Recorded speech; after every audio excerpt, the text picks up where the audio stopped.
Hey everyone, I'm Emily and welcome to our channel.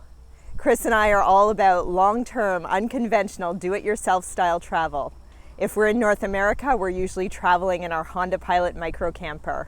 And when we go abroad, we typically stay in hostels or Airbnbs.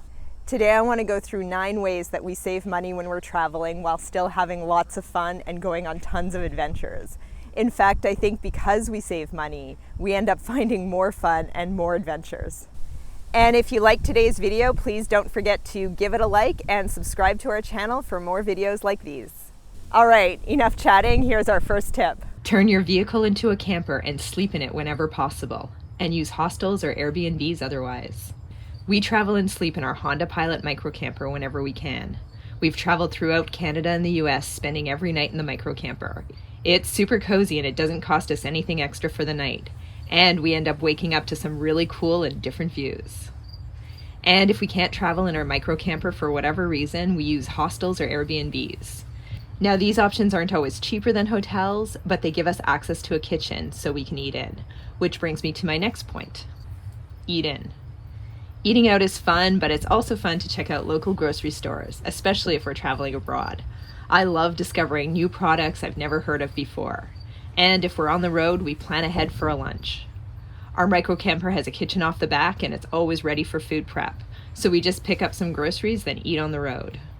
Or if we're traveling abroad without the camper, we often pack a picnic and then we eat it at an amazing spot in the city.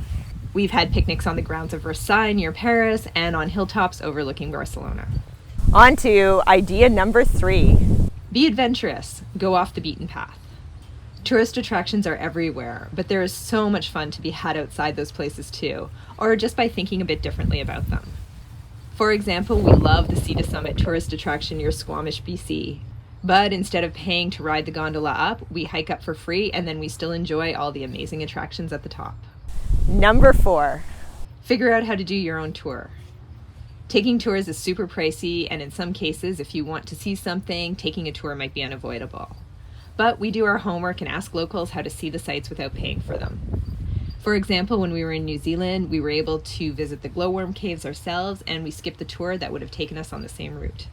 Number 5. Find happy hours. Happy hours are a great way to enjoy eating out for a fraction of the cost. Chris and I will aim for a late lunch to take advantage of a midday happy hour, and then maybe a late dinner for a late evening happy hour. Tip number 6. Bring a repair kit. We always find that something ends up breaking when we're traveling, be it a backpack strap, a hemline, or a zipper. For example, the zipper on my favorite running shirt broke when we were camping on Vancouver Island this spring, and Chris was able to repair the zipper, which saved me from having to buy a new running shirt. Tip number 7. Think street food. When we were in Montreal last week, instead of eating at the restaurants, we stopped for street food. We were still able to try the delicious food that Montreal is known for and experience the vibe of the city without spending tons of money on a meal. On to tip number 8. Walk or use public transit, and only take taxis as a last resort. We even do this when we arrive at the airport. When we were in Montreal last week, we bought a $10 24-hour public transportation pass that not only took us from the airport to downtown, but also allowed us to ride the metros and buses as many times as we wanted in 24 hours. And finally, tip number 9. Bring your own water bottles. We always bring our own water bottles when exploring new places so we don't have to buy expensive bottled water. And if we're traveling somewhere without potable water, we just get a big jug of water, which is so much cheaper than the small bottles, and then we use that to fill up our water bottles before we leave for the day. So those are 9 things we do to save money when we're traveling on road trips or abroad. If you have other ideas for us, please share them in the comments so we can try them out too.